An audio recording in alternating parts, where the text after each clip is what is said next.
కాళ్లకు touch, జుంబాతో fit, అదిరేట్టు dance మీరేస్తే జుంబారే అజుంబరే. పూర్తి వివరాలకు చదవండి రేపటి సాక్షి దినపత్రిక. విశాఖ స్టీల్ ప్లాంట్ ప్రైవేటీకరణ దిశగా వేగంగా అడుగులు పడుతున్నాయి. స్టీల్ ప్లాంట్ ప్రైవేటీకరణపై కేంద్రం ముందుకేనని సూచనలు చేయగా అనుబంధ పరిశ్రమల విక్రయానికి సన్నాహాలు జరుగుతున్నాయి. అందులో భాగంగా ఫెర్రో స్క్రాప్ నిగమ్ లిమిటెడ్ ప్రైవేటుకు అప్పగించినట్లు తెలుస్తోంది. మరో 2 ఏళ్ల పాటు 100 కోట్ల ఆర్డర్ ఉన్నప్పటికీ అమ్మేయడంపై కార్మిక వర్గాలు ఆగ్రహం వ్యక్తం చేస్తున్నాయి. కేంద్రం పెద్దలతో సన్నిహిత సంబంధాలు ఉన్న జపాన్ సంస్థతో ఒప్పందాలు కుదుర్చుకోవడంపై కార్మిక వర్గాలు ఆందోళనకు సిద్ధమవుతున్నాయి. డీటెయిల్స్ మా ప్రతినిధి అనిల్ అందిస్తారు. అనిల్, నెక్స్ట్ మంత్ నుంచి వైజాగ్ స్టీల్ ప్లాంట్ కార్మికులందరూ సమ్మెకు పిలుపునిచ్చినట్టుగా తెలుస్తోంది. డీటెయిల్స్ ఏంటి?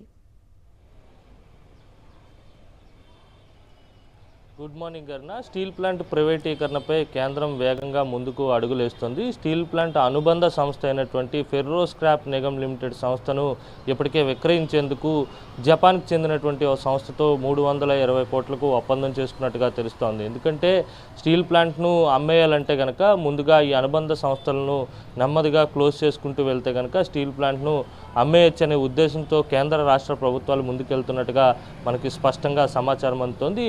ఎప్పుడైతే ఈ నిర్ణయాలు తీసుకున్నారో దాన్ని బట్టి కూడా అర్థమవుతున్నటువంటి పరిస్థితి. ఫెర్రో స్క్రాప్ నిగమ్ లిమిటెడ్ సంస్థ అత్యధికమైనటువంటి లాభాలను ఆర్జిస్తుంది. దేశవ్యాప్తంగా 10 యూనిట్లు ఉన్నాయి. Steel plant, Bhilai steel plant కావచ్చు, వైజాగ్ స్టీల్ ప్లాంట్ కావచ్చు, నగర్నా స్టీల్ ప్లాంట్ కావచ్చు, ఇలా దేశవ్యాప్తంగా ఉన్నటువంటి 10 స్టీల్ ప్లాంట్లలో దీనికి యూనిట్లు కూడా ఉన్నాయి. 455 మంది శాశ్వత ఉద్యోగులు ఉన్నారు. 2000 మందికి పైగా పూర్తిగా కాంట్రాక్ట్ కార్మికులు ఈ ఫెర్రో స్క్రాప్ నిగమ్ లిమిటెడ్ కంపెనీలో పనిచేస్తున్నటువంటి పరిస్థితి. ఇది కేంద్ర ప్రభుత్వానికి అనుబంధ సంస్థగా ఉంది. కేంద్ర ప్రభుత్వ పరిధిలోనే నడుస్తుంటుంది. దీన్ని ఇప్పటికే మూసివేసే దిశగా ఆలోచనలు చేశారు. ఆ దిశగా నిర్ణయం కూడా తీసుకున్నట్టుగా తెలుస్తుంది. ఈ నిర్ణయం పట్ల కార్మిక సంఘాలు పెద్ద ఎత్తున ఆగ్రహం వ్యక్తం చేస్తున్నటువంటి పరిస్థితి. ఎందుకంటే ferro scrap Nigam limited company లాభాల్లో ఉంది. ఈ కంపెనీని ఎలా మూసేస్తారని ప్రశ్నిస్తున్నారు. అలాగే స్టీల్ ప్లాంట్ ప్రైవేటీకరణపై కూడా వేగంగా అడుగులు పడుతున్నట్టుగా కార్మిక సంఘాలు భావిస్తున్నాయి. Okay Anil, thank you.